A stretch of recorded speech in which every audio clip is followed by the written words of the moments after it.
कपूर आम आदमी पार्टी से महिला टिकट हासिल कर कृष्णा राघव चुनावी मैदान में आ गई हैं।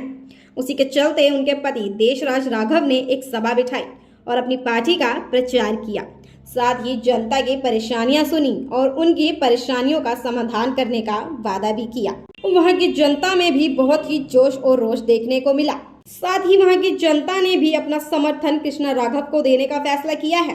तो आइए जानते हैं क्या कहा जनता ने रिपोर्टर भारत से, और साथ ही देशराज राघव ने कि कैसे अपने पार्टी को सबसे आगे लाने की बात की जाए। अब की बार आपकी ही सरकार, बाकी सब पार्टी तो है बस बकवास। का दौरा करके उन्हें पैदल चल के और एक एक घर का दरवाजे पे खड़े होकर के सबको अपना रहने का एहसास दिखाया है कि मैं किस तरीके से काम करूंगी। तो इसी से हमें पता लगता है कि आम आदमी पार्टी कितनी भारी बहुमत से आने वाली है और कितने हजारों वोटों से बीजेपी का नाश करने वाली है। इसके साथ ही मैं अपनी बात को विराम करता हूँ। एमसीडी का चुनाव एक तरफा हो रहा है, एक तरफा चुनाव हो रहा है और आम आदमी पार्टी जीत रही है। और हमारे क्षेत्र से पूर्व निगम पार्षद देशराज राघव जी की पत्नी श्रीमती कृष्णा राघव जी को पूर्ण बहुमत से विजयी बनाने की पूरी तैयारी है। बताना चाहता हूँ कि श्री देशराज राघव जी जब 2012 में जब ये निर्दलीय जीते थे और अभी पीछे उसके 5 साल के बाद में बीजेपी का यहाँ पे निगम पार्षद थे, तो आप देख सकते हैं कि उसके बाद श्री देशराज राघव जी यहाँ पर निगम पार्षद नहीं थे, उनके पास कोई पद नहीं था, लेकिन उन्होंने इतने काम यहाँ पे कराए हैं, चाहे एमएलए फंड से हो, लाइटें लगाना, चाहे पानी का सीवर के ढक्कन है, चाहे नालियाँ साफ कराना। पहले के निगम पार्षद बीजेपी के थे राजीव अहलावत, काम ही नहीं हुआ, कोई काम दिख रहा है? पता ही नहीं, कभी दिखे भी नहीं। इन्होंने 5 साल पहले जब जीते थे इन्होंने बहुत काम कराए हैं। इनका तो नाम भी है और काम भी है, दोनों ही चीज है। मैं जानकीपुरी में रहती हूँ, भावना। निगम पार्षद राजीव अहलावत जी, जो आज तक वोट लेने के बाद, जीतने के बाद उनका कभी चेहरा गली में दिखाई नहीं कि वो हैं कैसे, हम लोग जानते भी नहीं उन्हें, कभी उनका चेहरा भी नहीं दिखा। तो हमेशा हम लोगों के साथ देते हैं, परिवार में सुख दुख की तरह हमेशा हर चीज़ में हाजिर रहते हैं और हमें यही उम्मीद है कि वो हजारों लाखों वोटों से वो जीते। पहले देशराज राघव जी थे और जो प्रॉपर आते रहे हैं, अब वो राजीव अहलावत जी हैं, उनका कभी हमने दर्शन नहीं किया, हमें पता भी नहीं है कहाँ हो, कोई काम भी नहीं किया। अब एमसीडी का जो चुनाव आने वाला है वो पूर्ण बहुमत से जीतेंगे। और रही बात समस्या की, बाईपास पारा वो सुलझाएंगे और हमें पानी की और सड़क का ये सब बहुत ज़्यादा समस्या है। बाकी देशराज राघव भाई साहब ने बहुत अच्छा काम किया है, करते भी रहेंगे। करके देते हैं वो, हमें जाने की जरूरत भी नहीं पड़ती है, तुरंत सुनवाई होती है।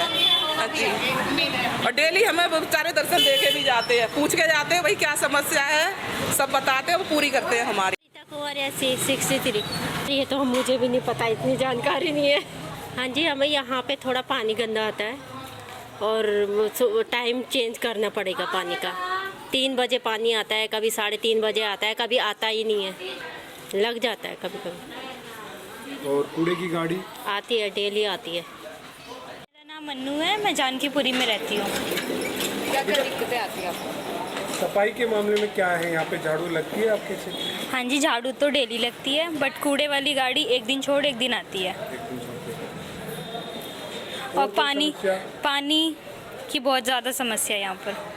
पानी गंदा आता है और टाइम उसका ठीक नहीं है, कभी 3 बजे दे देते हैं, कभी 4 बजे दे देते हैं और कभी देते ही नहीं है। मैं मोहम्मद अशफाक हूँ और मैं इसी क्षेत्र में रहता हूँ। बीजेपी का जो भी निगम पार्षद और विधायक का इलेक्शन लड़ा है तो उसने एक ही नाम को आगे करके लड़ा है और वो नाम आपको पता है। पूरे हिंदुस्तान में एक नाम को आगे करके लड़ा जा रहा है और वो एक नाम को यूज करके ये लोग इलेक्शन लड़ते हैं लेकिन काम नहीं करते। कहना है कि एमसीडी में भाजपा के निगम पार्षद थे राजीव जी, उसने 5 साल जनता को ना बहुत दुखी किया, काम नहीं किया। इसलिए इस बार यहाँ का वार्ड 116 की जनता मन बना रखा है कि मैं इस बार आम आदमी पार्टी का निगम पार्षद बनाऊंगा, जो श्रीमती कृष्णा राघव जी है। और ये हकीकत भी है, आप देखे होंगे कि गली गली में कूड़े का ढेर है, सीवर बह रहा है।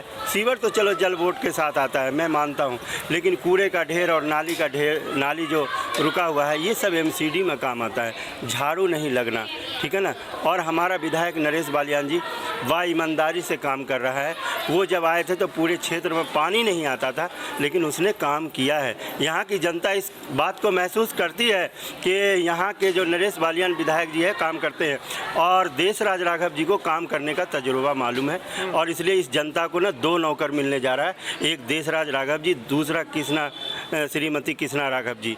तो मैं इस जनता का बहुत धन्यवाद करता हूँ कि अपना इसने मन बनाया है कि मैं इस बार MCD में, और सर्वे दिखा रहा है कि पूरी दिल्ली में आम आदमी पार्टी का लहर चल रहा है और सरकार MCD में आम आदमी। रिस्पॉन्स मैं निर्दलीय लड़ा था, उसमें मैंने बीजेपी और कांग्रेस की जमानत जब्त की थी और मुझे पूरे क्षेत्र में महसूस हो रहा है मैं इस बार उससे भी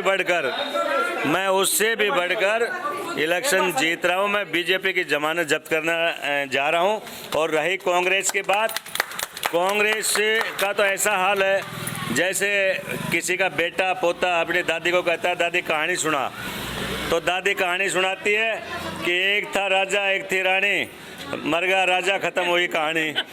तो कांग्रेस का तो वो हाल वो तो खत्म हो चुकी है। और लेकिन बीजेपी की मैं जमानत जब्त करूंगा, मैं आपसे कह रहा हूँ। आपके सामने बीजेपी के कैंडिडेट में बगावत हुई, क्या कारण रहा? देशराज को देख के डर लगने लगा? डर वो तो ऐसी है, उससे शरीर से चला नहीं जाता। 65 साल की है, 500 शुगर रहती है, सुबह शाम इंजेक्शन लगाती है। वो क्या सेवा करेगी यहाँ के? पूछने में ना आएगी। जैसे खाली बिल्डिंगें देखेगी, बिल्डिंगें किसकी बन रही है, और कोई काम नहीं करेगी उसका। और मेरी मिसेज देख लो कैसे जवाब देती है लोगों को, कैसे प्यार से कहती है कि मैं क्षेत्र के अंदर, जैसे मेरे पति ने क्षेत्र के लिए काम किया वैसे मैं इनसे काम करूँगी। और इतनी एक्टिव है कि वो तो कहती है देशराज राघव जी ने कुछ काम नहीं किया, मुझे एक बार जिता दो, इनसे बढ़ के भी मैं काम करूँगा, उसके वर्ड हैं।